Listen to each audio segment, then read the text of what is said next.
Hi. Hi, everybody. This had an unusual start to it. I must be gaining in my powers because I sat down and looked at the computer and apparently it started. The program started. I've been advised by Joe that it started and I had not touched the computer. Anyway, I welcome you to our continued work on identify as being. Um, it's been the kind of day when there's been a fair amount to do, and it's on those busy days that I think one really should master that ability. Not that it's easy to do necessarily. I'm just, excuse me, just trying to find one of my, yeah, that's the one I want to find. Okay, very good. Well, hi, okay. And this is our 12th session. As we move more towards the festival week of the new group of world servers, of course, to which you are all invited, and we've been sending you the kind of brochure or pictured invitation. You're welcome to tune in with us on broadcasts and webinars, and we'll have people from various areas of the world who are holding their own festivities. They'll be tuning in with us as well, and will be part of these webinars at least. We can't yet have them be part of the broadcast. It's difficult to do, and I'm not sure that we can do that. But at least the webinars, there'll be a few of these international webinars during this all-important week. And I would say during a time of considerable crisis for humanity, as we try to understand what our spiritual values really are and try to live by them. And of course, some people really, they couldn't, care less about such things because they're still at that stage when their personality seems to be at the center of their world. But we have to prove otherwise. We have to look at the larger picture and do everything we can to facilitate the expression of the divine plan, supported by the master of our ashram and the master of the Ray ashram and the head of the hierarchy of the Christ, and by Sanat Kumara, and of course by the planetary logos, and ultimately by the solar logos of our solar system. Of course, that's not really ultimate, it's not final. The plan keeps on enlarging, and we have to have something more than words to identify with what that plan really is. So I see, there's some of us here, and I'm certainly glad you are here. And yeah, let's just have a little bit of an alignment, and I'll welcome you, and then we'll go on to look at some of the things that I thought we could discuss. But maybe first I'll ask you, I'll reverse my procedure and ask you if you have any questions up to this point. Of course, the whole thing is a big question mark, really, isn't it? When you deal with the ultimate simplicity of things, you would think it would get easier, but it's so simple that in a way it's difficult, and that's why there are not so many yet enlightened people I'm not saying that we are, but at least I think we know where we're going here. Enlightened people who understand that there is a principle of connectedness with everything, and that nothing is really separated from anything else, no matter how the illusion of normal perception testifies to that separation.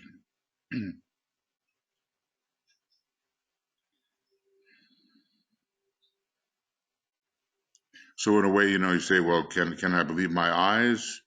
Well, yes, for practical purposes, we can.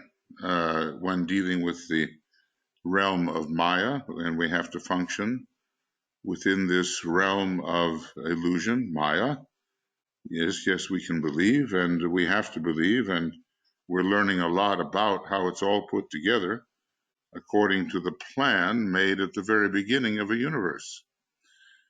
And, who's the maker of that plan? Well, there comes the strange thought that the one identity from which we cannot separate ourselves is the creator of that plan.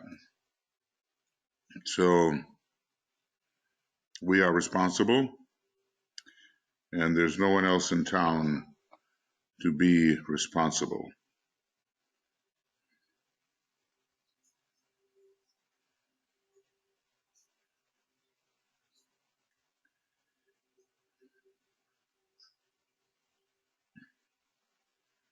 And usually we can confine our sphere of responsibility to quite a narrow or a short diameter, let us say.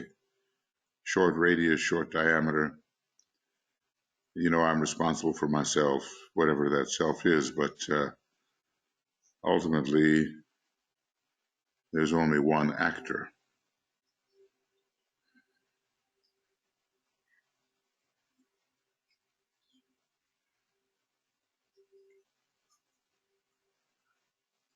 And we have to melt away the illusion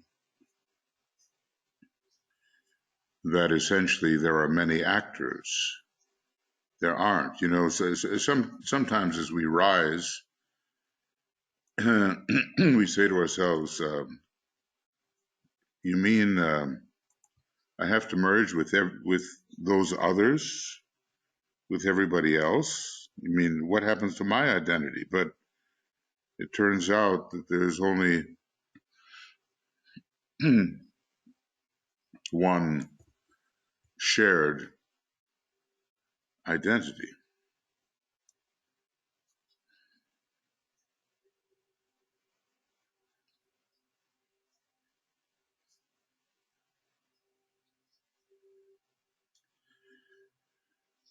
And it takes practice, to realize that. And if it just seems to come upon you and you just know those things, well, then you've practiced in another life, in another incarnation.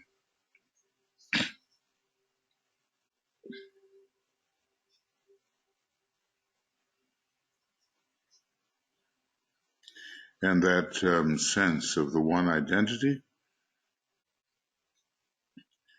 it's not a head thing. The head is secondary to the heart in that matter. The head will confirm, but the heart and all that string of hearts that we possess, we possess quite a few, they will be the method of detection. It's a special feeling. I don't know what else to use except the word feeling. It has to do with what you apprehend when you touch something, and in this case, recognize that something to be yourself.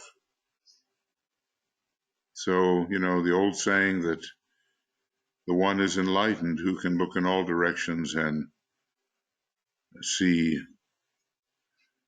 only one thing, and only the self. And that grows. It's hard to force it, but at least one can attend to it and practice. You know, there are spiritual practices, right? And they're not for nothing. These spiritual practices awaken us to something we have long forgotten in our very compressed, apparently separated state. Now, as we descended through number, everything has its number, as from the 1 to the 2 to the 3, and really through all numbers, of course, but through the 7 and 12 and 49 and 343 and so forth, as we descended, we lost the entireness of oneness. We were limited in our perception because the emanation is a perceptual descent. And you find your scope more and more narrowed in what I call, immersion into matter, or prakritic immersion. Prakriti, there's Purusha and Prakriti, and Purusha is spirit and Prakriti is matter. Well, of course, the matter is oneself anyway. It's just a self-perception. So different parts of ourselves go forth away from the bounded perception of universal oneness. I'll repeat that. What we call we, any one of us, goes forth from the bounded perception of universal oneness. Because, there is a ring past not there, and the only being or beingness or isness or whatever you want to call it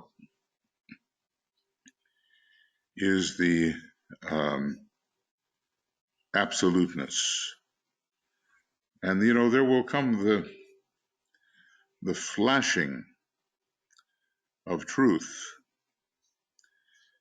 which normally as we go through the day, we're not going to perceive, unless, of course, we are really a very high infusiver, like a master, or maybe a 4th degree initiate, who is really touching the monad and, of course, beyond. But the one universal God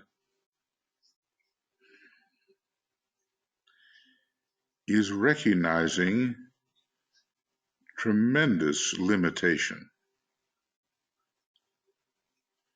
His own, its own. There's no he, she there. Its own limitation. And ultimately, for all the vastness of that great being, which we are, it feels like a tiny thing,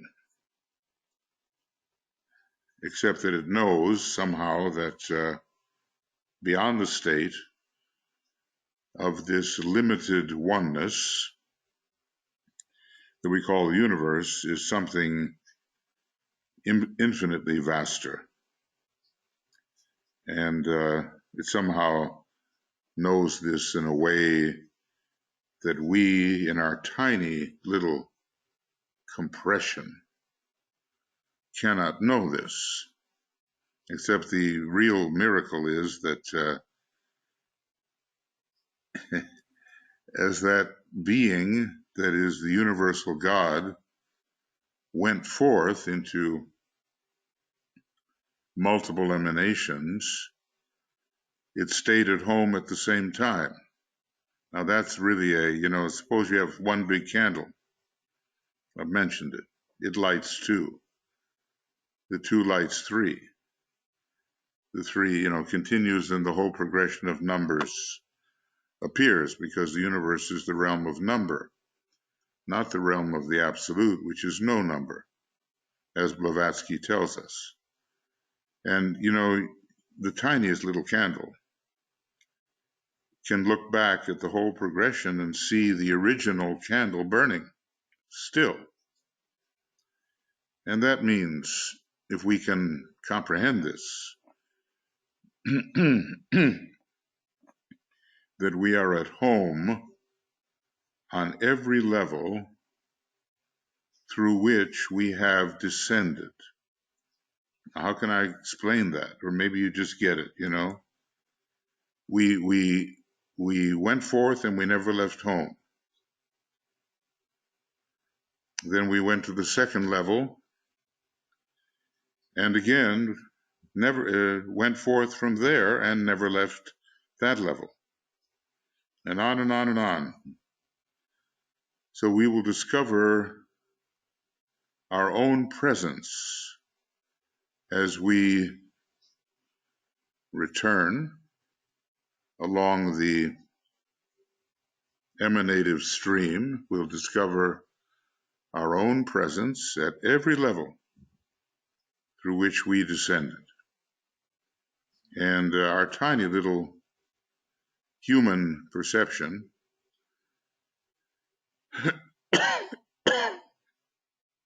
is going to give way suddenly and dramatically at each step to something, oh, I never realized that. And that's how it is forever. We reclaim all the areas, dimensions through which we have passed. But I hope to get into that a little bit, because what happens when you eradicate dimensions? We're used to the idea that the two major dimensions, which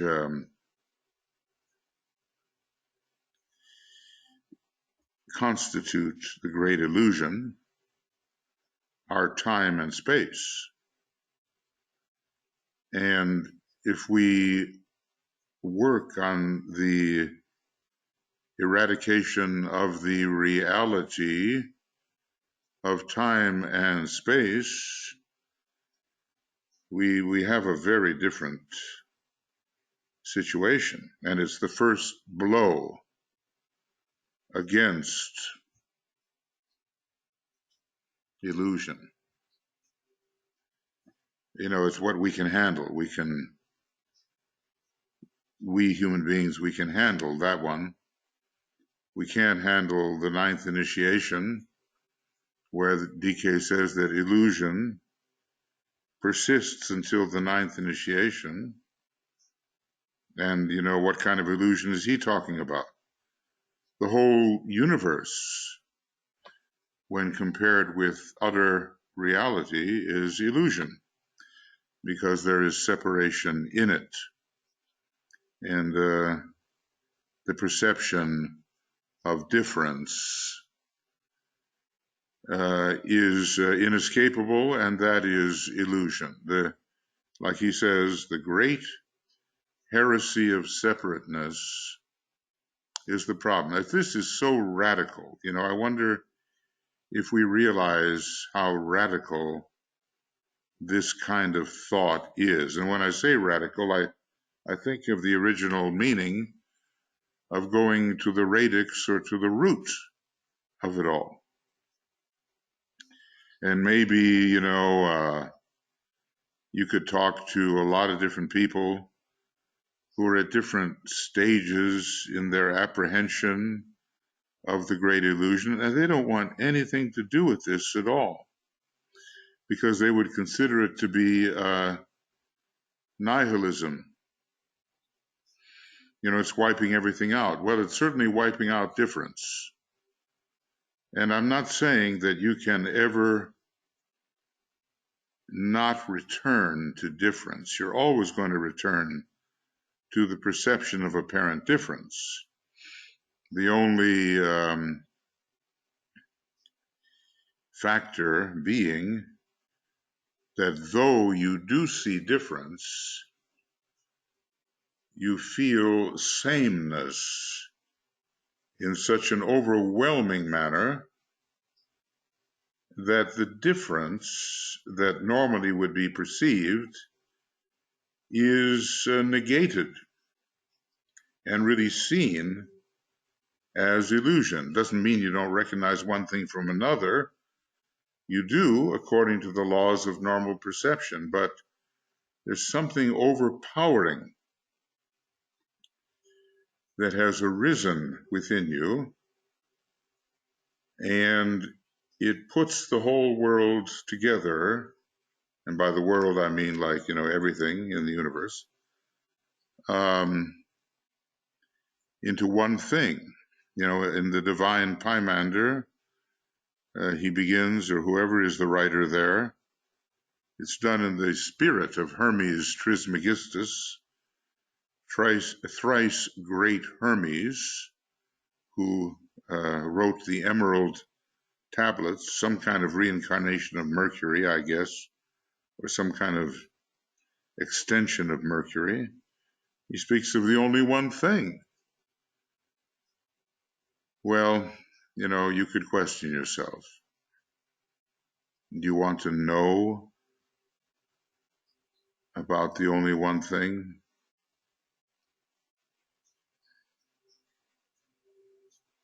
And even, you can't use a word like thing, really. You might say the only one. Does it make a difference to you?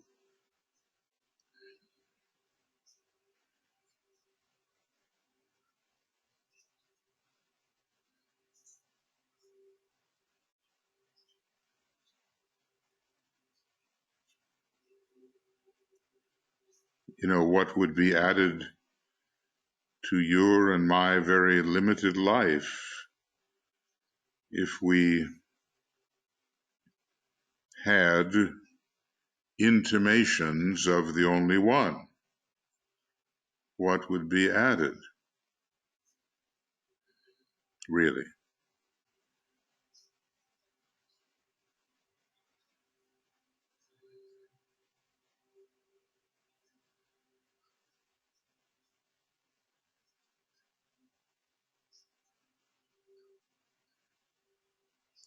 One day in my life, I awoke to the realization that it was impossible for me not to pursue an understanding of the no thing. And I was prepared for that, as I've told you about my first teacher. I was so fortunate to find a living embodiment of the word I, which was different from any use of the word I had ever encountered.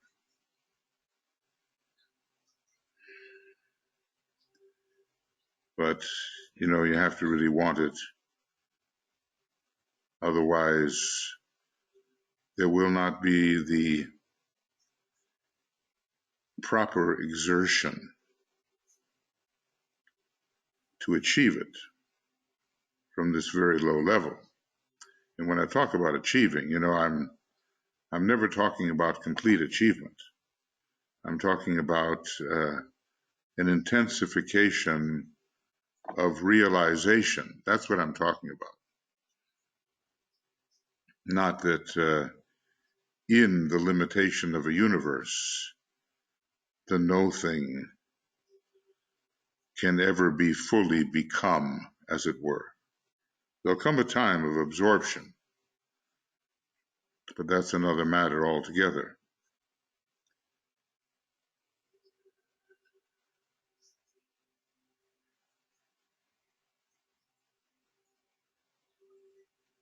So we're dealing with, in a way, the mystery of mysteries. It has nothing to do with the great science of intra-universe relations. How in the universe everything is related to everything else and in what way, and it's not that. That's very important, of course. If you want to become a helpful occultist in the world of illusion, you're going to have to know all that eventually. And Master DK is the first one to admit that he doesn't know all that yet, but he certainly sets a good example.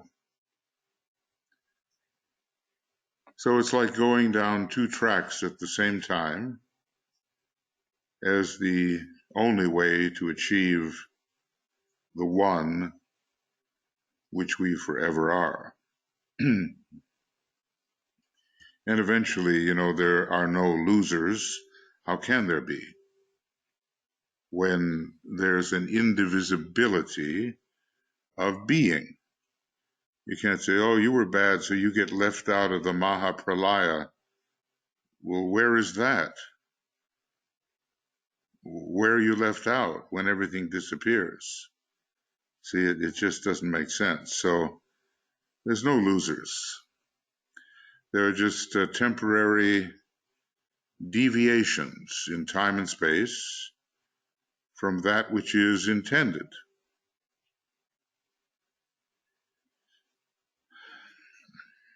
Admittedly, this is a philosophical perspective. Philosophy, philos, love, Sophia, wisdom, the lover of wisdom.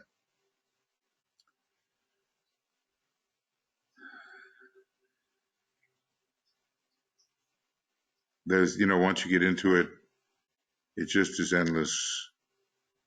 And if we think that our planetary logos is there, he's not. And if we think that our solar logos has achieved what I'm talking about, has not. Or a cosmic or super cosmic or whatever, or a universal logos, has not. I know that seems really a strange formulation. But, you see, the only way that the infinitesimal can be likened to absolute infinitude is in essence, not in content, only in essence and not in content. I mean, when you really, if DK is talking about time and space being the playthings of our masters, they obviously know something that we don't.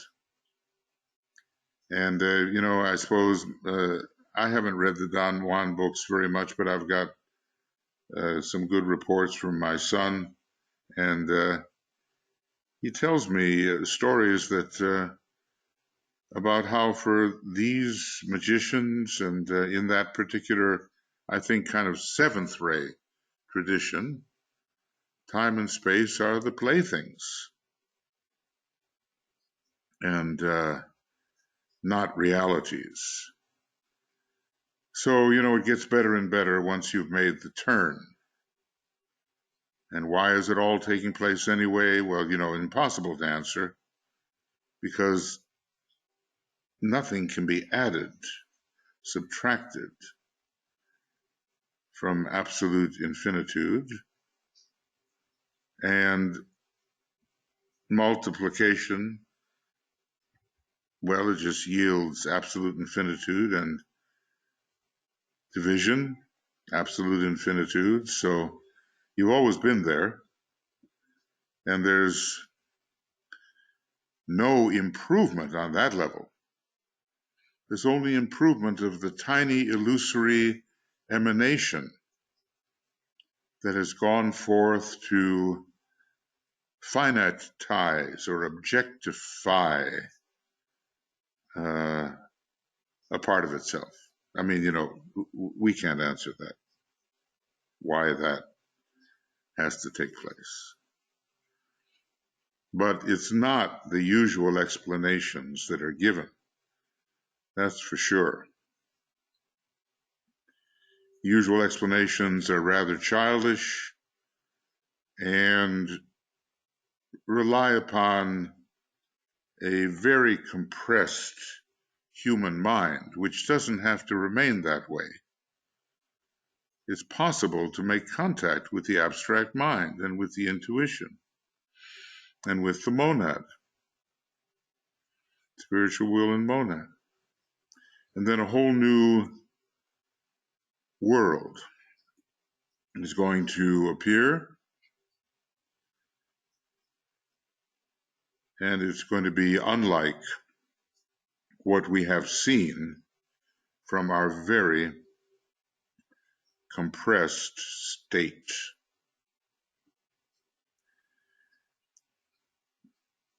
So it's a great adventure,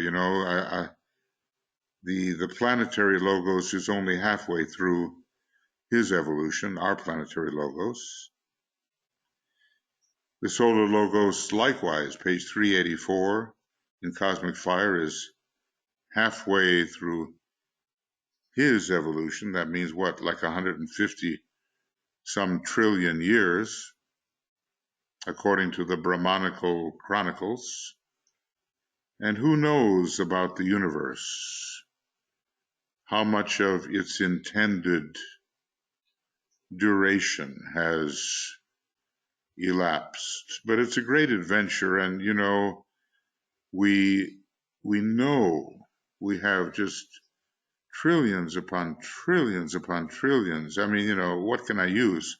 I love to look up big numbers.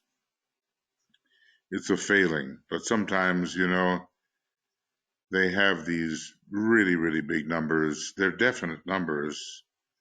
Maybe like a vigintillion, it's got 63 zeros after the one, something like that. And that's just the beginning. And you could go on ad infinitum, and it would still be an infinitesimal compared to absolute infinitude. So things get stranger and stranger. Now, I don't know if in your life you want this kind of strangeness. The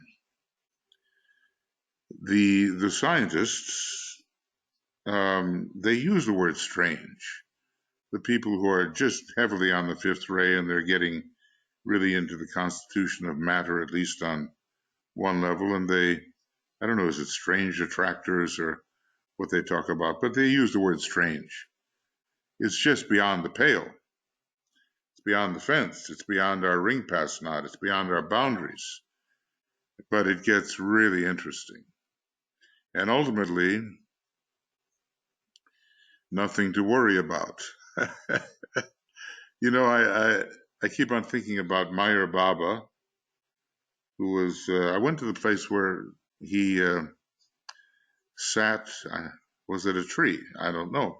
He was looking out over a valley, and it was sort of, Ojai, California, which has so much of that kind of tradition. And he was there for 30 years and didn't say a thing for 30 years. Must have had some Pisces in his nature. He looked like he did. I don't know his horoscope exactly. So he finally decides to speak after 30 years, and he says, "Don't worry, be happy." That sounds so, what? After all that, after all that silence for 30 years, and he says, "Don't worry, be happy." So maybe there's some very profound wisdom there that comes from a realization beyond the normal human intellect and normal human consciousness.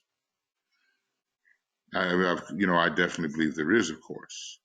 I don't believe it's ultimate. I don't think there's ultimate realization of any being in any universe. A universe is a limitation. A universe, to me anyway, is a finitude. It's a finite thing. It's got a boundary.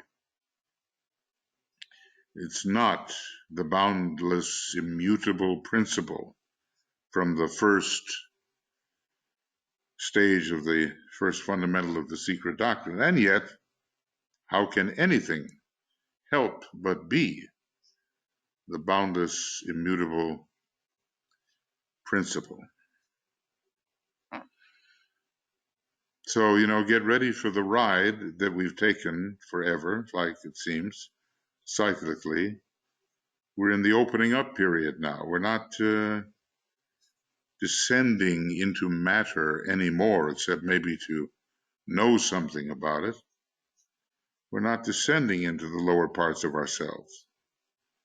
We're rising into the higher dimensions. In a way, what's a dimension? It's not just time and space. Every one of these lines and the space between it represents a dimension, so that by the time you finish, you've got 49 on each plane. I hope I'm not experiencing degraded audio. It warns me here. But anyway, you got 343 dimensions on one of these planes, and then we've got to multiply 343 by 7.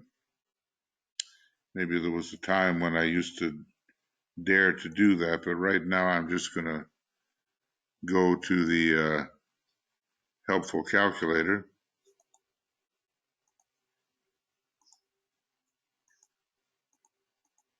We got 2,401 dimensions just on the cosmic physical plane. And when you think that the 7 planes above it, have equal dimensions, which is distinctions in vibration. We're calling a dimension a distinction in vibration. Well, what do you do with the absoluteness that doesn't vibrate at all? Because there's nothing there except itself. So you end up with something like 2,401 dimensions on the cosmic physical plane, then multiply that by 7 to get the supercosmic planes, and you're coming up with 16,807 dimensions, and that's just the beginning. And all of those dimensions are like doors that you can pass through into ever wider realization of what you and I and everything essentially is. So, you can look ahead to the day when, in a way, you and 49 others, or 48 others, which are you, become a planet, or become a solar logos, or become, and on and on and on. And that you become form, you become all those beings, whatever you look at, you are it and you're not it, but essentially you are it. You got to practice that, and so do I. And on it goes, this incredible creativity of becoming the finite from an absolutely infinite position. So it's kind of like a mathematical view, a little bit, of why all this is happening. And it's not so much what's going on in the happening, although that's fascinating, And if you have a lot of fifth ray and you discriminate one thing from another, you're going to be ahead of the game about what's happening. And we all have to learn it all. We all have to become omniscient in a universal sense, which is a drop in the bucket compared to the omniscience regarding absolute infinitude, which is possessed by what? The absolute deity, which we are. And all of that is like nothing compared to the one and only indivisible, inarticulable reality, which is absoluteness. Now, do you care about that? Does it make would it help? Would there be more love in the world? Would there be more light? Would the divine plan and its purpose be more directly fulfilled if we cared about the kind of thing I've just been talking about? I'm one of those people that think, yeah, it would be. If I knew anything about those things, really, it would be a better world, a better universe. It would be more joyful sooner, more blissful sooner. And who wants to live in limitation when limitation can be more rapidly overcome and other people and other beings helped out of limitation by whatever means becomes possible that the teacher, the awakener, can convey. All those great people, they had something.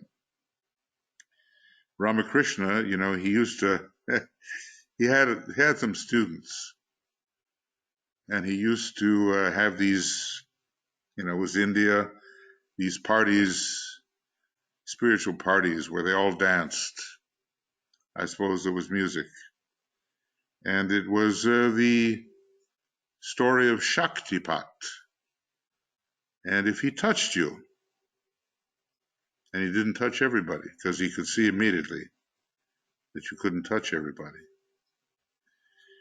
If he touched you, it was like electricity, and you were awakened to a higher level. They have something, because they've earned it, and they have retracted farther along the emanative stream than we will have retracted. But one day we'll be where they were, and maybe sooner rather than later, as a great number of fifth degree initiates are needed on this planet relatively soon. So not everybody's treading the path of initiation, but it's possible to do and to achieve and to help accordingly. The more you see, the more you can do yourself, the more you can help others, and that ends up being the name of the game in the great benevolence of the retraction of the emanative process.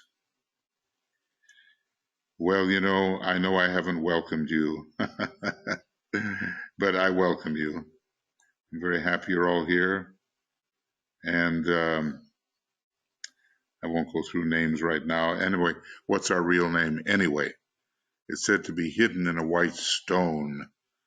And somehow that has to do with our monadic name, which is a real name. And our soul name is just one small part of that more authentic name. I'll bet every universe, of which there have been numberless, has its own name. And the name is power,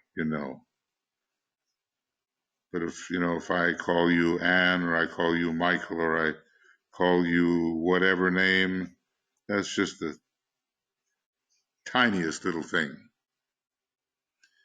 of your true place in this universe and your true power. So the idea is, welcome. I'm very happy you're here. And I never, I got to tell you the truth. I really never quite know what I'm going to say. And I sometimes sit down a couple hours ahead of time and I say, okay, what can it be tonight? And I don't know that there is a strict order to all this. I don't think so. I told you we went last time through some of these subjects that I hope to take up in writing and also in discussion. I guess, I don't go in order, really. It's just whatever strikes me as perhaps interesting. For instance, this one's interesting to me, and I wrote something on it. And let's see, what have I got here? I have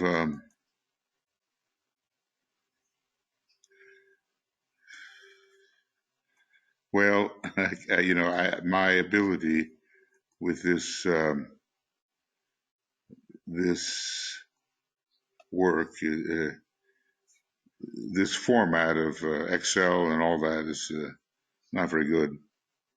But anyway, the idea behind it is that there's dimensionality, superdimensionality, and non-dimensionality, which is the ultimate case. And I was going to say a little bit about it, or at least from my perspective. But before I do, well, maybe I better do that because, I may never return and may never return to the subject. And I'll just say, I started writing out something for you, but I never got too far with it. Does the real self have dimension? What is dimension? Well, normally time and space are distinct modes of being. We might call those dimensions, modes of being. Not nodes, but modes of being. And how about spelling? That'd be good too. So does the real self have dimension? And I would say non-distinguishable. Distinguishable, yet all. There's no articulation in absoluteness. Absoluteness, if you've got a form in absoluteness, it's not absoluteness. If you've got an other or a second in absoluteness, it's not absoluteness. It's the one without a second or a third or a fourth. The German mind is pretty literal, and they were translating some of the things I wrote, and they came upon the phrase, the one without a second. And it was translated, sort of as the one without a minute, or, the one without a second of time. That's not what I meant. It's the same thing as lunar vehicles being moon cars.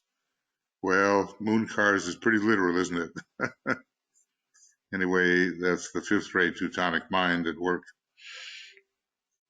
I thought it was amusing. So do you have dimension as the real self, the absoluteness? And I would just like to say it's infinitely beyond the possibility of articulable dimension. Because, we have these maps, but they stop somewhere. All these planes, subplanes on top of each other, they stop because it's a limited universe. And this real being, which just doesn't have any interlude between anything and anything else, because there's no things, it's pointless. And between 2 points, you can have an infinitude of infinities. I know that sounds really wild. Get any 2 points, and they're apparently different. You can just have endless, endless ways of drawing infinities. It just drives you crazy.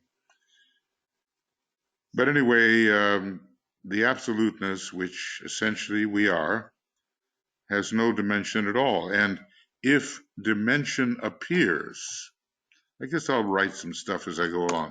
If dimension appears, it means limitation has appeared and finitude has appeared. And what do we mean by appear? Well, extruded, exuded in a universe. Now, this is a tough subject, but if we eliminate time and space, is there dimension? Now, is it justifiable to eliminate time and space?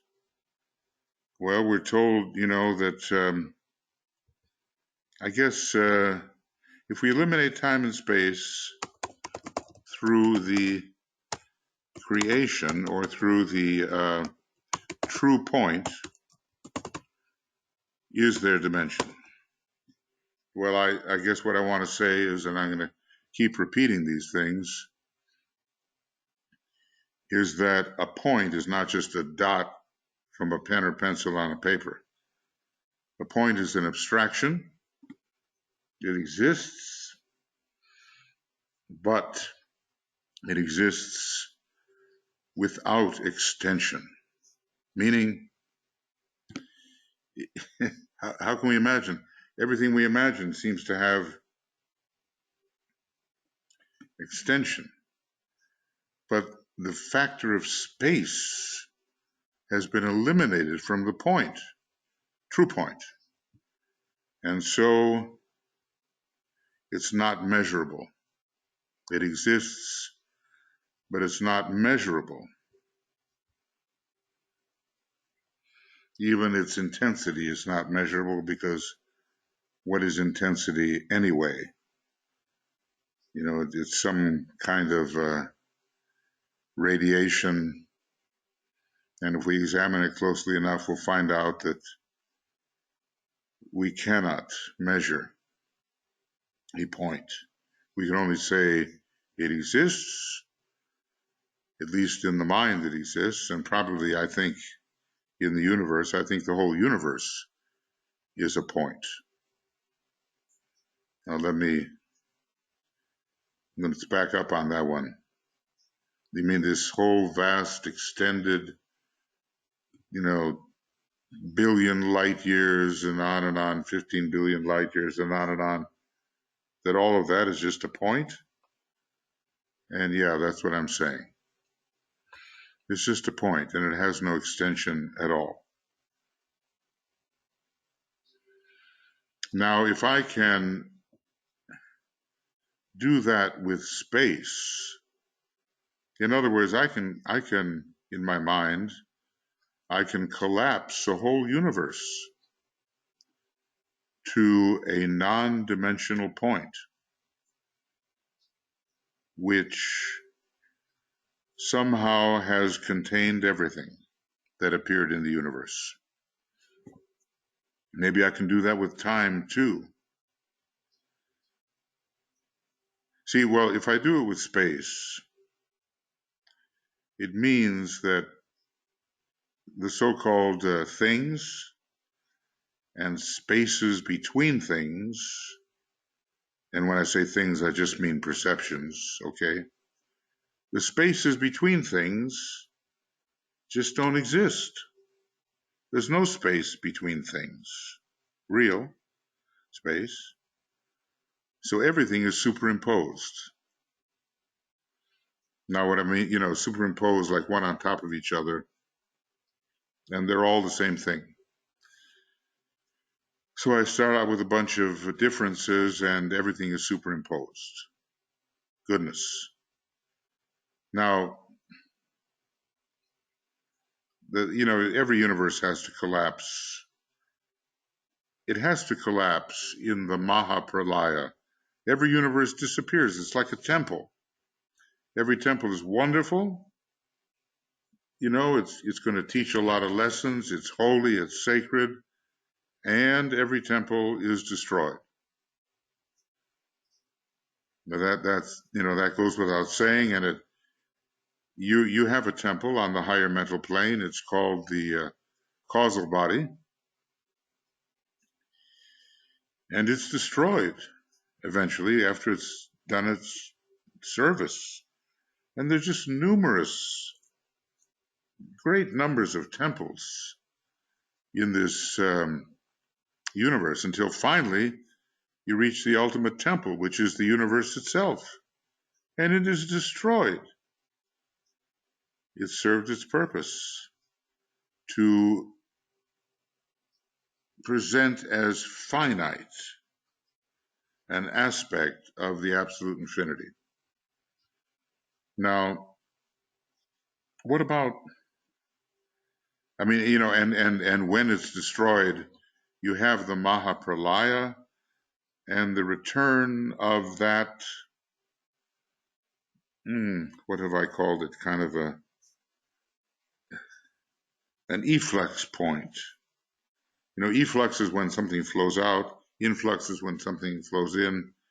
The efflux point, which gave us any universe, turns into an influx. An influx point turns into an efflux point, and it is absorbed back into the super or supra-universal state. Okay, it just collapses down to next to nothingness. It is, but it collapses into next to nothingness. Now, what about time? What if you do the same thing with time as you do with space? You measure everything. There's things. How big are they? How wide are they? And there's spaces between things, always, if there's a boundary. And you are collapsing those apparent extensions in space. And what if you do that with time? So that all times, all definite spans of time actually are eliminated into an eternal now. Now, I find the eternal now a difficult concept. I find it difficult to realize what it is. I find personally, in my own process, I find it's more difficult to work with time than space. But I can also see that it's possible in the definition of a true point, which is non-dimensional. It's had all dimensions eliminated from it and yet it is. If you want to call isness a dimension, okay, but it is, but as all dimension is eliminated, then all time is also eliminated. And all time is only now. All times are superimposed. Whoa. All times are superimposed. What are you going to do with that? We have to ponder that one deeply. I'm working on it, and maybe you would work on it. Space is gone, time is gone, everything's superimposed. It turns out that the universe is just a dimensionless point which did contain the makings of a finite universe, but all of those differences are also eradicated in the removal of dimensionality from a true point. Now, I know I'm getting a little abstract here, and I hope I'm not driving you crazy on this, but, you know, we have a lot of maps, and DK hints at more, and on and on and on, until the 10 dimensions of cosmos are fulfilled. But that's just 10 dimensions. That means that someone said enough. That's it. So it's a very finite setup, really, ultimately. Cosmos and all its different layers. It's just tiny. It's just a true point. The whole vast cosmos and all of its dimensions are simply a true point, and that true point is going to disappear. Now, you are that point. You are everything that came out of that point. You're going to leave your finiteness behind. You're going to become again in full consciousness the absolute deity, which you already know. And ultimately, and I won't get into it now, I'll spare you, there's such a thing, well, at least in my thought anyway, as a supra-universal true point. I would call it the ultimate point, not just of one universe, but of all universes. And if, in other words, I'll put it like this. If you collapse absolute infinitude down to a dimensionless point ready for reabsorption into the ultimate, that's the ultimate point, okay? And when you talk about this absoluteness, I always joke, I say, hey, it's pointless to talk about the absolute, because the absolute is the great pointlessness. There's no way to collapse the absolute. It just is forever, and yet it has no space, it has no time, it has no difference, and yet somehow becomes all things while remaining forever absolutely itself. Now, I told you to turn to page 284 and 285 in Discipleship in the New Age. And right there in sentence number 6 is the story. Existence disappears, yet all for A remains, exactly as it was. And, I always love reading that to myself, and, sharing it when I can, because I find it to be the most beautiful thing, which means that you are the most permanent thing around, the only thing. And that's page 285 in this case. Existence, death crumbles all, indeed. Existence disappears, yet all for A remains. It's never been touched. It's absolutely immutable, the same. And in this case, the absoluteness is called God.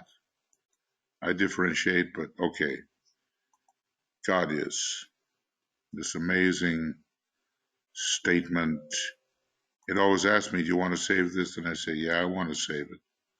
Because I'm tired of going back there where I expect a yellow highlight and I'm not finding it. So look, nothing changes. We never change. And yet, the great paradox is that we enact finite aspects of ourselves forever. And it's completely forever inexhaustible. How long has it been going on? If you can talk that way, forever. How long will it go on? Forever. And yet it's all going on right now. Because in a way you can't move off the now. You can't have time. Time is compressed down to nothing. You can't move off the point of nowness. Can't move off the point of nowness. You can't move off the point into space. There's no extension. No extension in time or space. You cannot move off the point of nowness. Now, you could ask, okay, look, does that help me live my life? Yeah, it's not going to help everybody live their life, that's for sure. Because, according to the stage of emanative retraction back to, the universal logos, according to the stage where you find yourself, there's always a next necessary thing. But if you want some little flash of the curriculum of the monad, the curriculum of being, then these kinds of thoughts may be useful to you, which, as I always say, doesn't give anybody the excuse of not living the finite life. We got to do that forever, cyclically. But to have in the back of the mind for 5 minutes a day, 10 minutes a day, whatever, to bring it forward and to find the formless reality such as we can find it in our universe can be helpful. So I've said, I think, pretty much what I've gathered here to say. The day will come, always, forever, forever, forever, when the ultimate true point, I'll call it that now here, when the ultimate true point will be reabsorbed into absoluteness. What is that like? I mean, it would be it would be irresponsible to even hazard a guess. Suffice it to say, there is an ultimate state which is beyond every possible infinitude. Because, sometimes when you say infinite, you got to have a lot of things to fulfill infinity. A lot of numbers, a lot of perceptions, a lot of something. Well, here you don't have a lot of anything. All you have is one no thing. Forever. And time gets crushed out and space gets crushed out. Seems to have nothing to do with normal discipleship and living good life and all that, which we have to do. But it has everything to do with the initiate consciousness, which we all strive for. in greater and greater degrees. And if you're one of those who's striving for the initiate consciousness so you can be helpful in the world of illusion, then these kinds of studies are for you, along with your ordinary ageless wisdom studies, which are profound and seemingly never-ending. They're so intricate, like DK says, oh yeah, there's a solar mathematics, and it has to do with certain solar cycles, and it's so complex that no human being can fathom it. And that's just the beginning. So there's a lot to learn in the world of relativity while we're dealing with our own immortality, invincibility. I've got a bunch of ins in there, about 8 of them. Inexhaustibility. I'll have to send them to you. And, they are in my notes for seed thoughts. So the world, and by that I mean like everything, even beyond the universe, any universe, begins to look really different than it normally looks to our normal perceptions. And if there's anything I can do in this particular series of discussions, it would be to offer some kind of point of view that breaks the prejudicial misinterpretation of what the senses and thought reveal.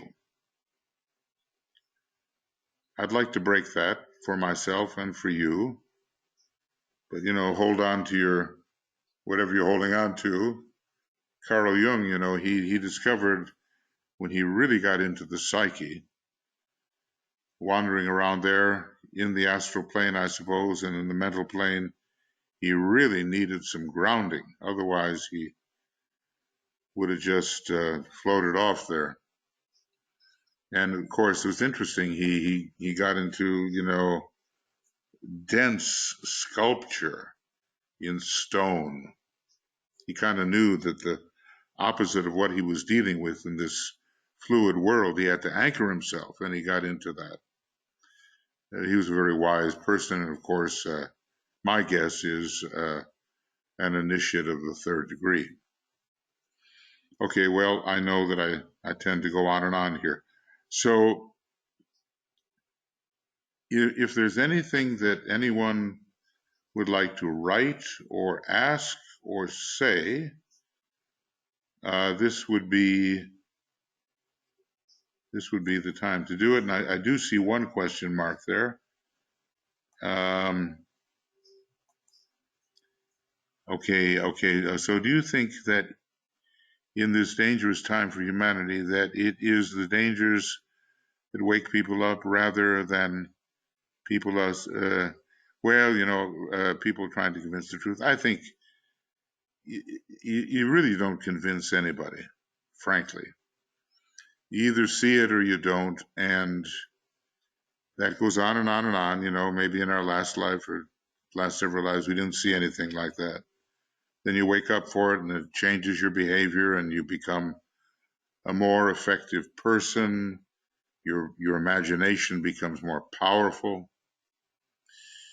Your ability to create mantrams that are effective is growing. You become an inner force when some of these revelations start to come to you, and you do make a difference.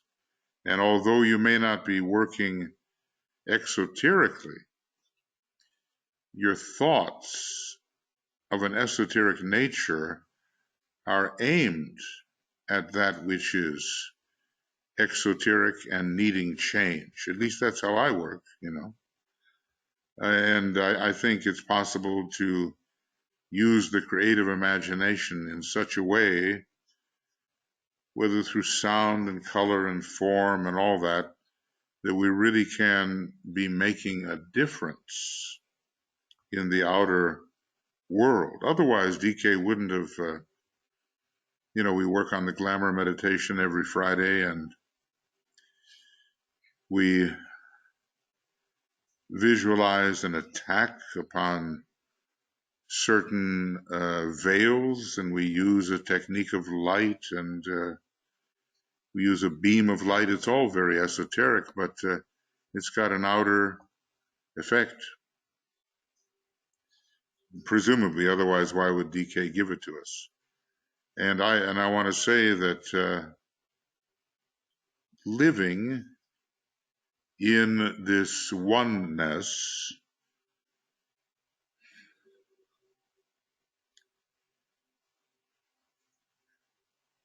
it's a very empowering. If we could just sustain it. Trouble is, it's a bit of an interrupted thing for most of us. But if we could persist and sustain, then our formulations in the normal world of magic, where we think of that which should appear and get rid of that which should not be, all those things would be very, very much strengthened.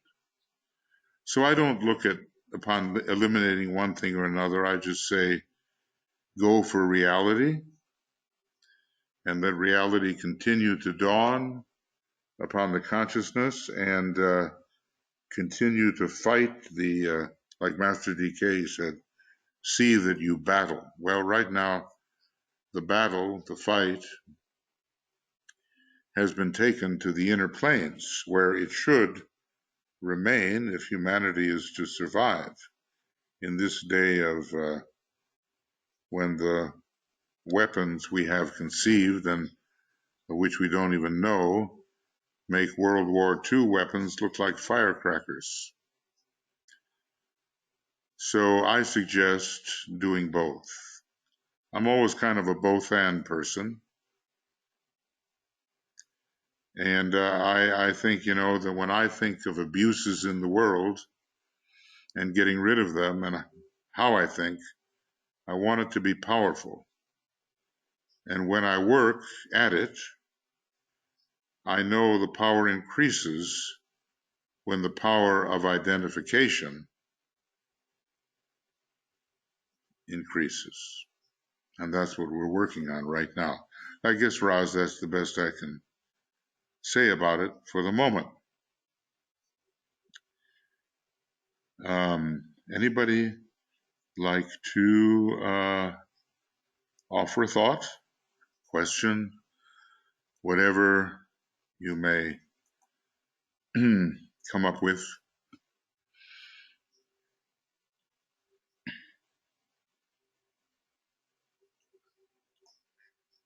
Or you're just too far beyond the fence, All righty. There's Damien. And you're self-muted, Damien. There you go. Hi, Michael. I was just thinking that you were talking about, this is so simple, simplicity. We just don't get it. Yeah. I was just thinking that, our concrete mind, if it's not complicated, it can't possibly work, or that's not true. And I think that's something for most of us to overcome. We complicate everything. There's a place for complication in the world of the complex, but absolutely, not everything is complex. Some things are so utterly simple that where are they? That's the thing. But I say, there's an old saying that the heart has eyes. And I think in this particular case, you got to go through the heart, or through the string of hearts that is associated with the human being, and then maybe every once in a while the dragon will wink at you, every once in a while. Yeah. I'm always grateful. It's like, go ahead. Yeah, cool. It's like this thing about how simplicity, how simple it is. That's why we can't grasp it. It's like, we have to experience it first, even a tiny glimmer of what it is. Yeah. Yeah. And it's so out of the realms of concrete mind and physicality that, it just hits you. It is out of the realm.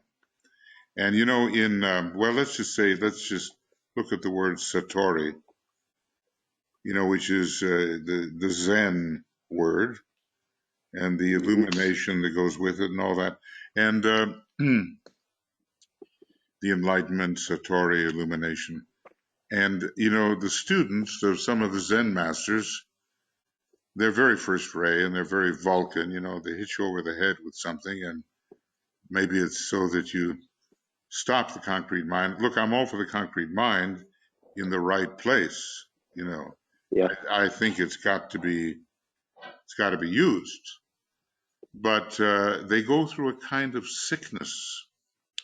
The inquirer, after this simplicity, goes through a kind of sickness of frustration as the inquirer exhausts the attempts of the concrete mind.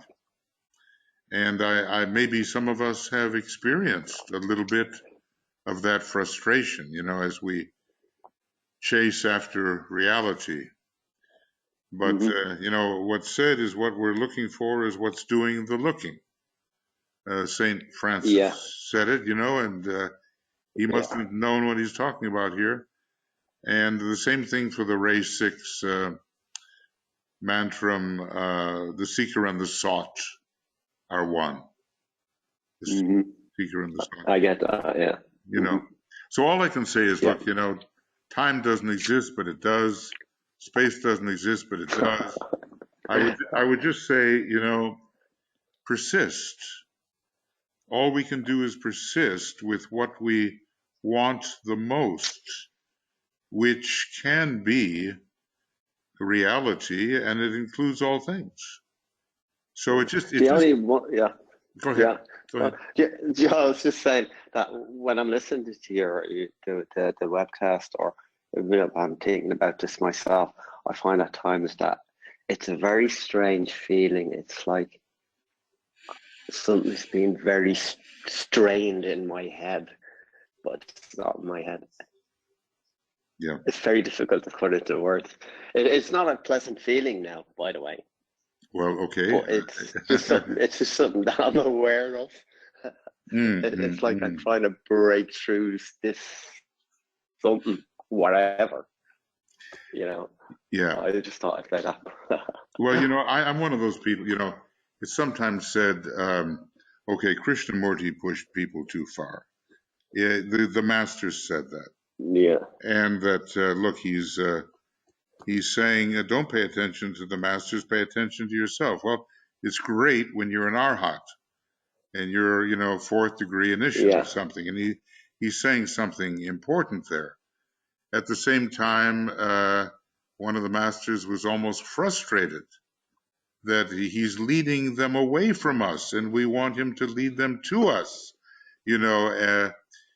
and sometimes when I present this stuff, I wonder, okay, is it just too much? But I'm just taking the risk that there's a corner of the consciousness somewhere here that will think and believe that the pursuit of this utter simplicity is of value. And even though they'll live the normal life and study the ageless wisdom in the normal way, and think and meditate and, do all the normal things, that there will be a space, a little space. Now I'm talking, of course, in terms that I negate otherwise when speaking of reality, but that there'll be a little space that opens the door to the possibility of the flash, if I can call it that. Yeah. Well, anything that expands the consciousness is a good thing. in my opinion, for what that's worth. No, And that stretches, it just stretches you, no you know, matter to what, consider. no matter what you see, Yeah, as a result of it, of course, that's the thing. yeah, And yeah, yeah, and you yeah. might see all kinds of things. You just don't know. It's an adventure, you know. It's an adventure, Hmm. and we just have to be kind of ready for it. We sometimes worry. I do about other things, you know, that are very much fallible and non-real, and you know, just out of habit and all of that.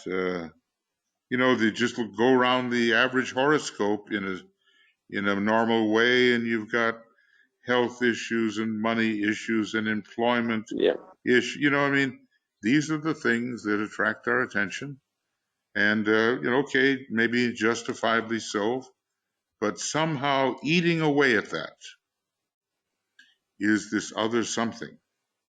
And Master Moria says that you should negate irritation, is the word negate, something like that. Wear away, that's it, wear away irritation through cosmic perception. hmm, And now it all depends what you want to call cosmic perception. yeah. The DK is one of those guys. He says, "Look, forget cosmic consciousness. People say I have cosmic consciousness. Okay, you don't have cosmic consciousness. You just have an expanded degree of consciousness. It's not cosmic." Okay, and you know, maybe you know the work of Walt Whitman a little bit, huh? A marvelous I've poet. heard of them. Yeah. I just love it. I just love it. And he, a real initiate of the third degree as a poet, first ray soul, second ray personality, fourth ray mind. I don't know what else. Um, the people who gathered around him said that he had cosmic consciousness. Well, what he had was this profound realization of identification and oneness. He was kind of Hmm. a Gemini Taurus. He was, I don't know if he was, I forget, it was a bit like Wagner, different, but I think, you know, he had the moon in Leo, and he had, I can't remember exactly, although, you know, there is a way to find out. Um, and, you know, once I get tracing things, I'm terrible. So, Walt Whitman, I just have to go for it. You know what I mean? What can I say? It was a Gemini Taurus thing that he had. And it looks like here's Walt, and there he is with this. Well, here it has that he has a lot of Aries and Venus, the ruler of Taurus, on the ascendant, and it says he's a Gemini, and it says Gemini rising. I've seen some charts where he's got Taurus rising, okay? He's definitely a sun in Gemini, Hmm. and there's something about his earthiness, his inclusion. Oh my God, you just tremble when you read it. Uh, he includes everybody. Obviously, a second ray monad, you know? And DK Hmm. says he's a first ray soul, first ray poet. And I don't know what his personality ray is. I think probably the second ray again. So he had something that other people didn't have, a lot of other people. And Hmm. he called, you know, they called it cosmic consciousness. It probably never would have been called that by Whitman himself. You know, he probably Yeah. had more humility than that, you know. So anyway, I think he had a great ability, and I get thrilled when I read his stuff, you know. And and by the way, such a simple man in a way, you might say. Yeah. In other words, somebody that is not going to get into lengthy third ray disquisitions about all the philosophy of it. He just takes life as he sees it. Or as Yeah. my wife says, this great life, you know, another first ray soul. And that's how that's how it works out. It's taking life as you see it. Now, I'm going to make a little, okay, that's the old one. And if I can, you know, I'm just so determined once I get going. I guess one has to learn how to let go, right? Isn't that what they say? It's almost, that's what they say. Okay, and that's number 2. Aha, right. Well, somehow there's a lot of Taurus. I just have to check the chart that I did for him. A lot of Taurus and a lot of Gemini and a lot of Aries. So the beginning is what he's got, and then that moon in the very last degree of Leo, you know, which somehow allowed him to just radiate his selfhood. What was that moon covering up? Well, I know it's not an astrology class, but every once in a while I get into it. Okay, well, thank you, Damien, for your thoughts. I appreciate it. Okay, thanks, Michael. Yeah, you bet. Friends, anything else that you might want to look at, might want to say, might want to ask?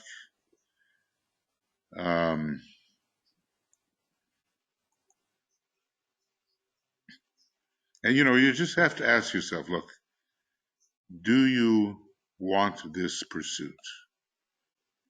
Do you want this pursuit, which is so simple it's difficult, which is so empowering it feels like no power at all, that is sort of the, what can I say, the paradox.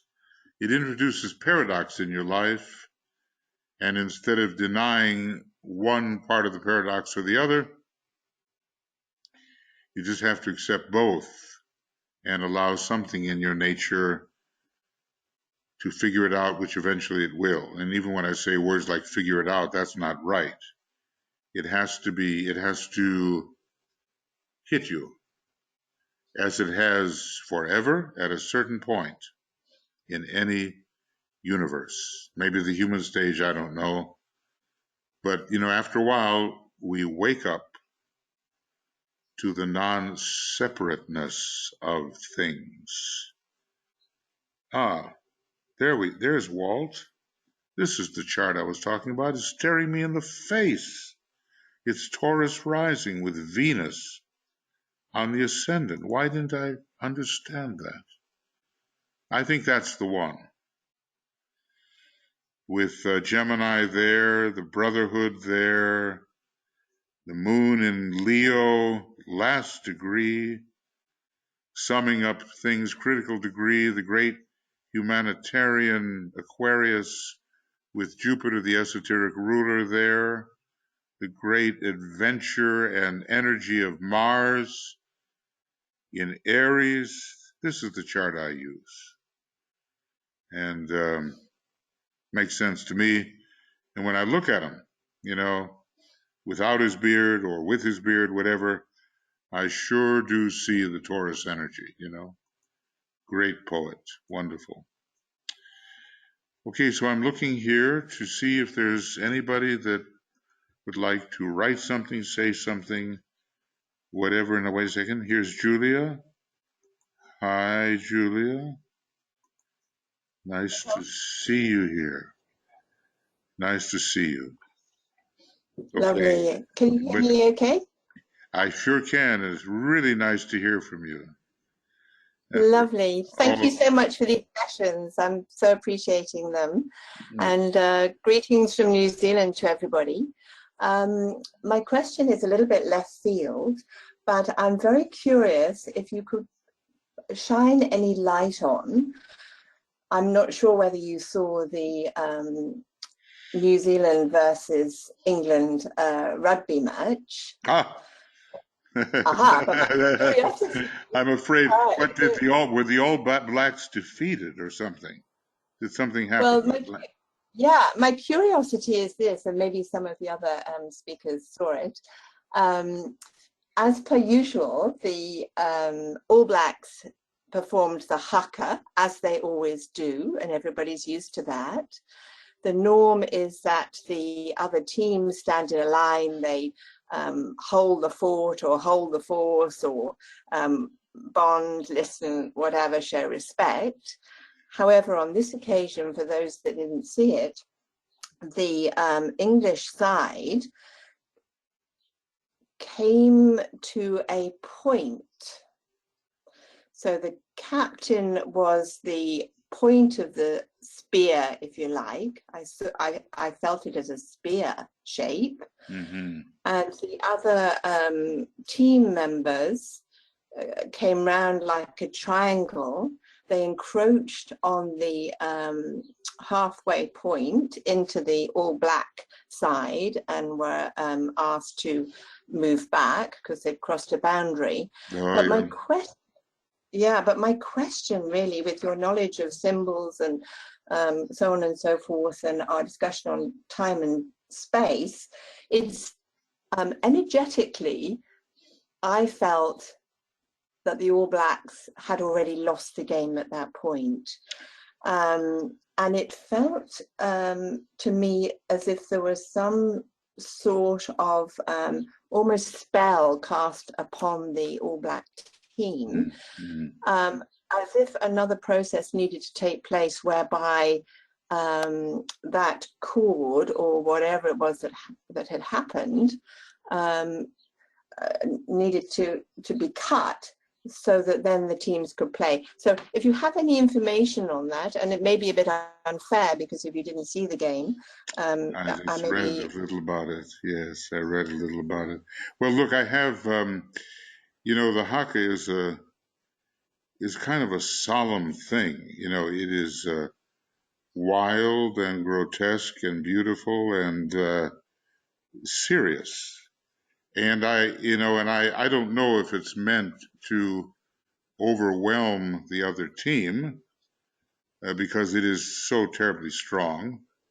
So maybe this is the way the other team thought of fighting back, to not allow, and now as Stephen says here, that they made a V for victory, but of course that V is the tip of a spear. So the other team tried to fight the psychological effect. I'll tell you what, I have experienced many hakas, not by a lot of people, sometimes by quite a few, but sometimes simply by somebody welcoming me to New Zealand. And it is fierce and it is potentially overwhelming. And for the group that can hold it, I would say empowering in a way.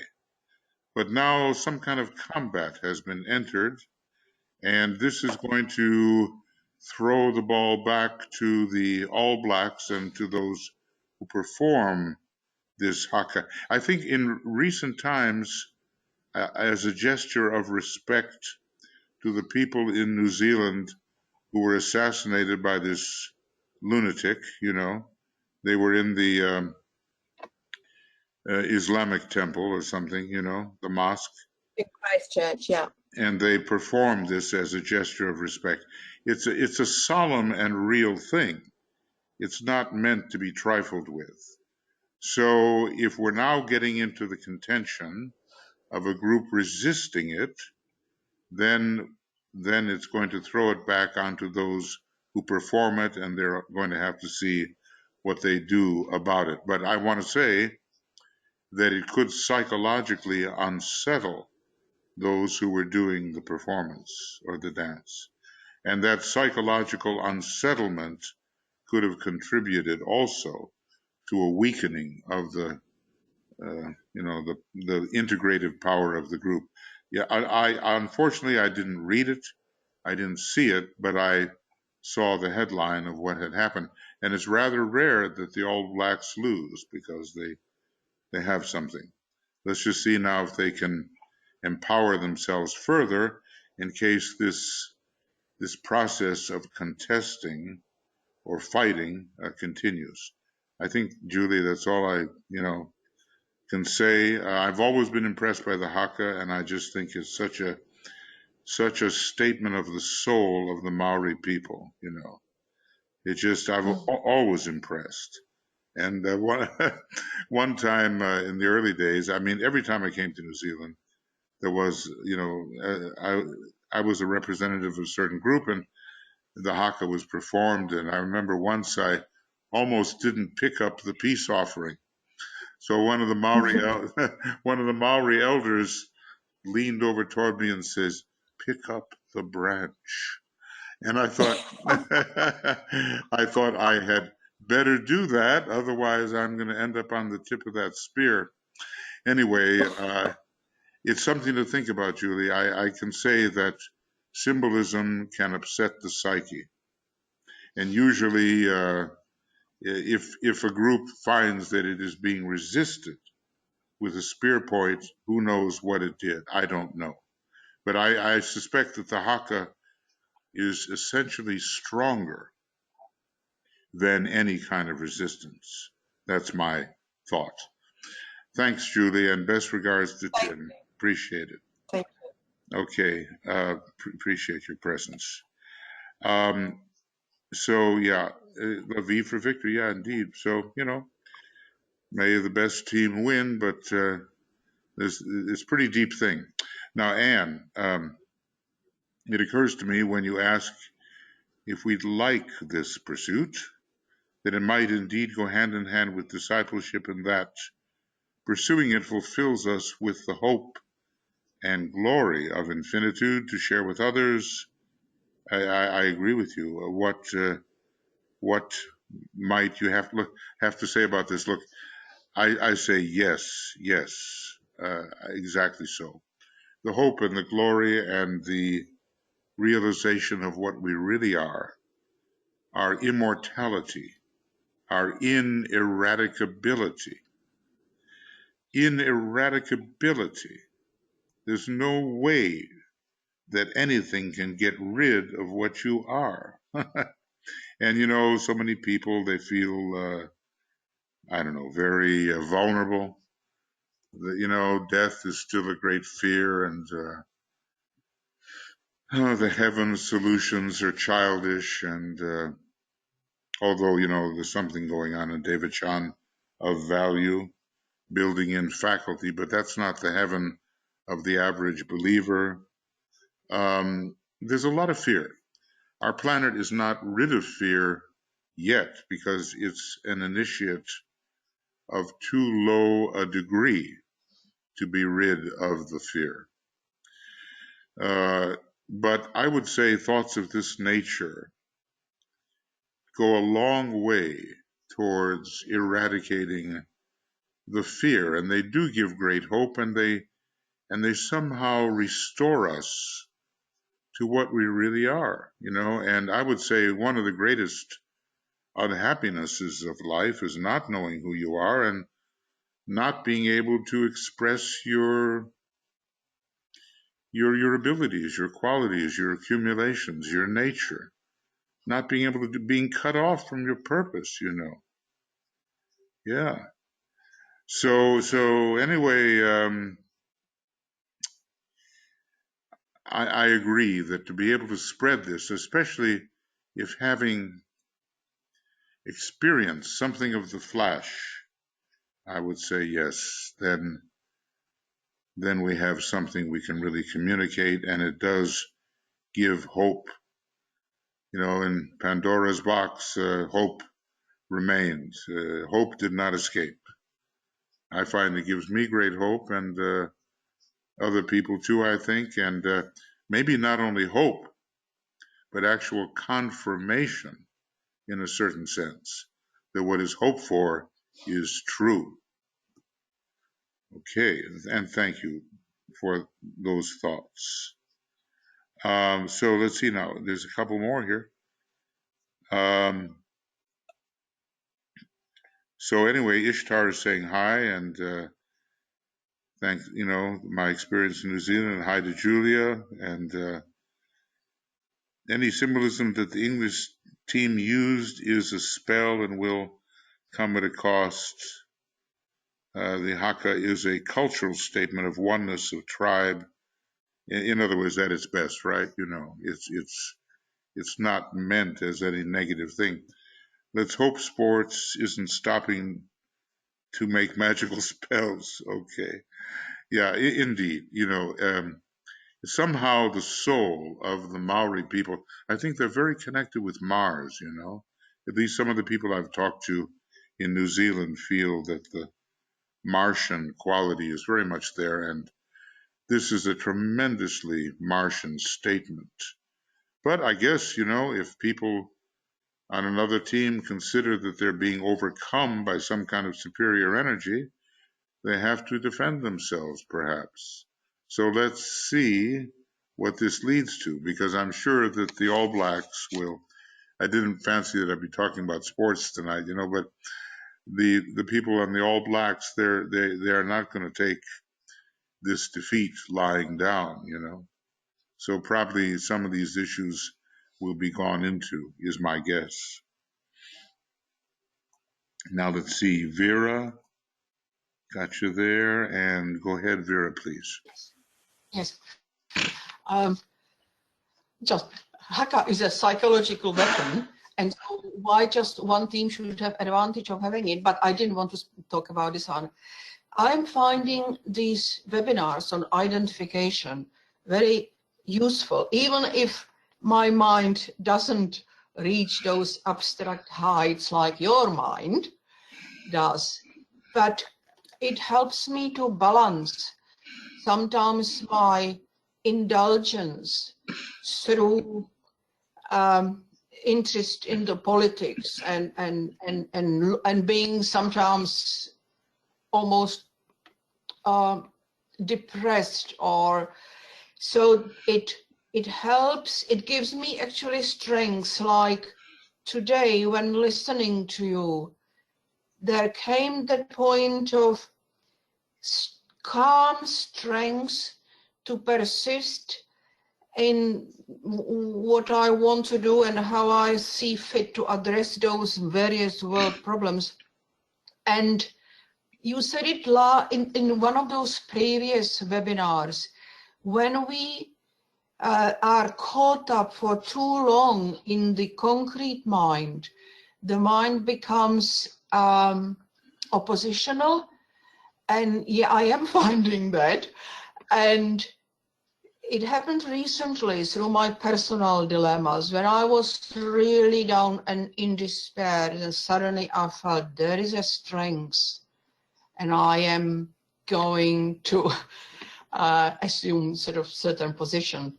Yes. So what I'm saying is the strength comes from above, and I need to keep that door open by really balancing the high, the abstract, and the concrete mind.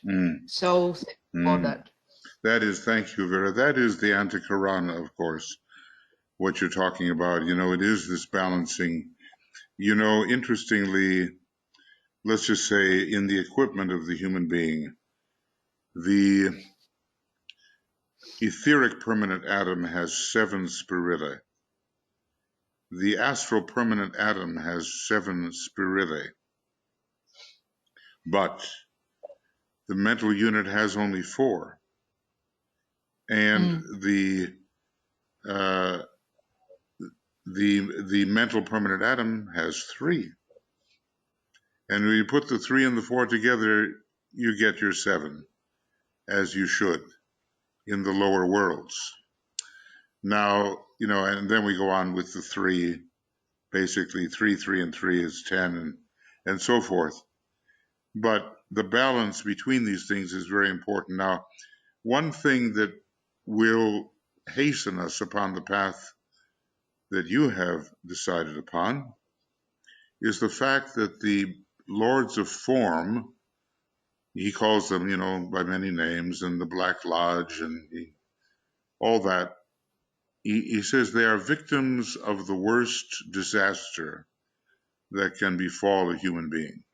Namely, they have made the concrete mind into a 13th sphere.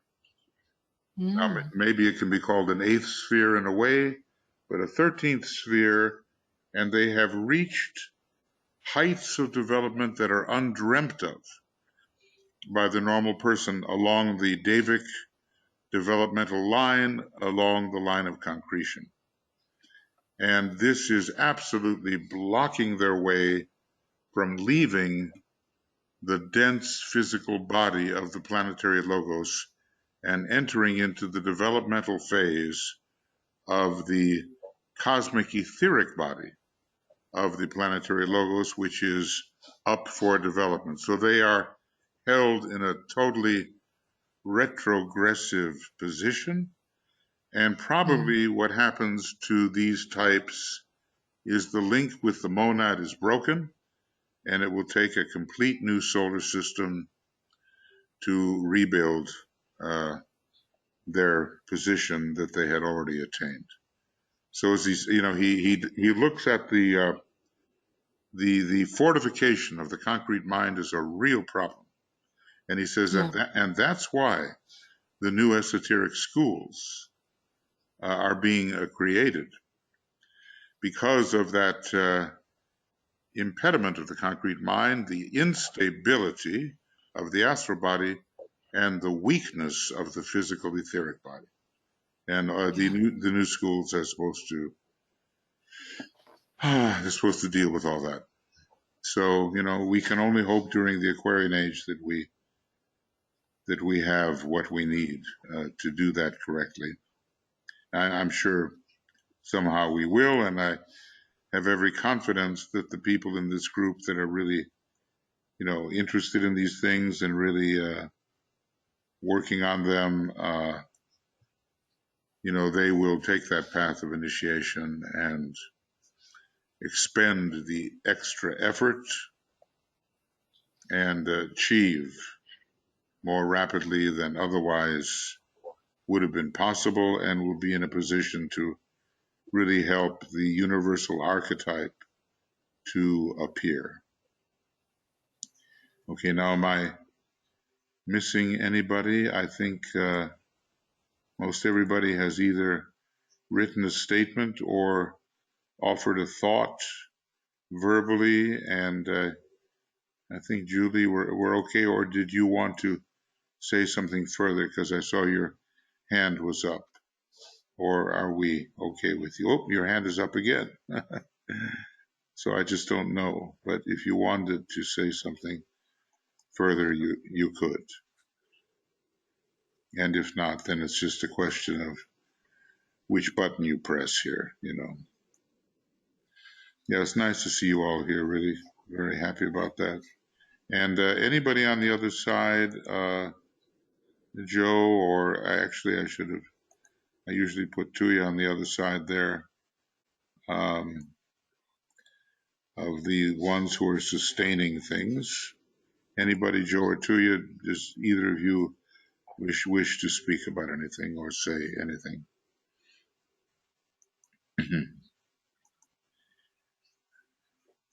Okay. All right, friends. So we're, a little beyond the 2-hour point, and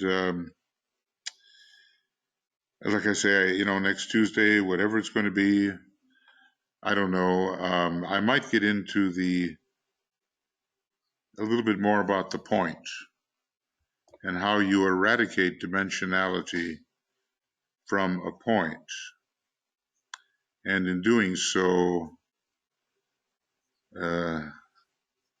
prepare a situation in which the only thing that exists is the absoluteness. Sometimes I call it the absolute, a noun. Absoluteness is also a noun, but it has a little bit of a different angle on it. And I think that our task here is to realize that these very, very subtle things are real, and to realize that they can make a huge difference, I think, in the way we conduct ourselves in the finite world, as ever we must do, as ever we must do. So if there's nobody else that wants to speak or write something, then I'll just end this the way I usually do, and that would be with the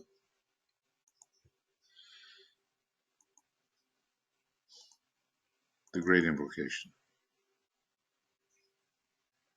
because this is all about our life in the relative world and making things conform to the grand design,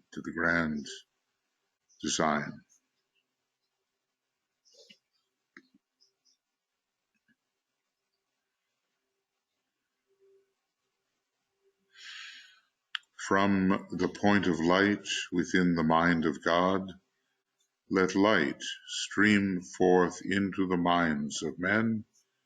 Let light descend on earth.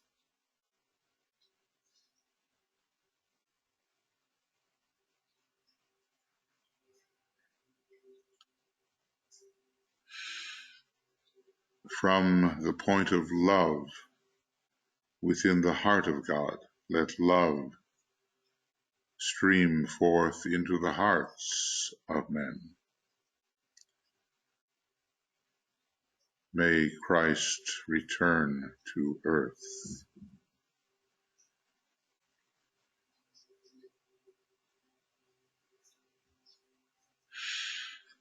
From the center where the will of God is known, let purpose guide the little wills of men, the purpose which the masters know and serve.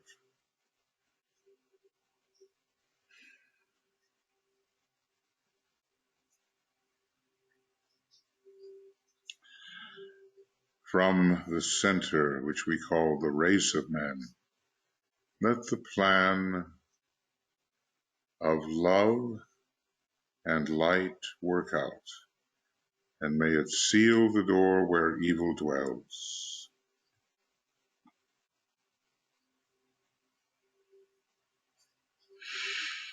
Let light and love and power restore the plan on earth.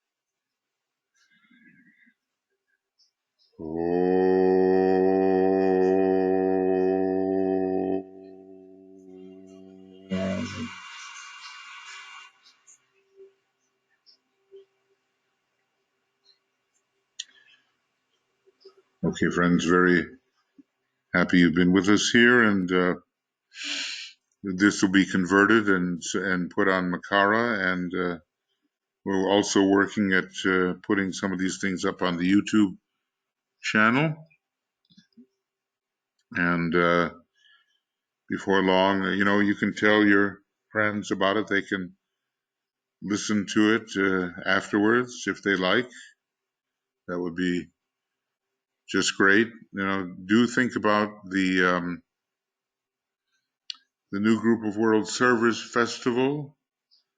Most of the people coming are arriving on the 20th. We begin, this is December, we begin the 21st and go through some time on the 28th. And some people will stay on for the New Year's vigil, 24 hours of meditation. So think about that. Maybe you'll join us in person. Otherwise, hopefully on the webinars and broadcasts. So lots of love and many blessings from the whole team. And we'll just keep on bringing you these considerations for as long as we can. It can make a difference, and we've got to build that antikarana, and the abstract mind is important, and the intuition is important, and we will get there yet again. See you then, and all the best to you.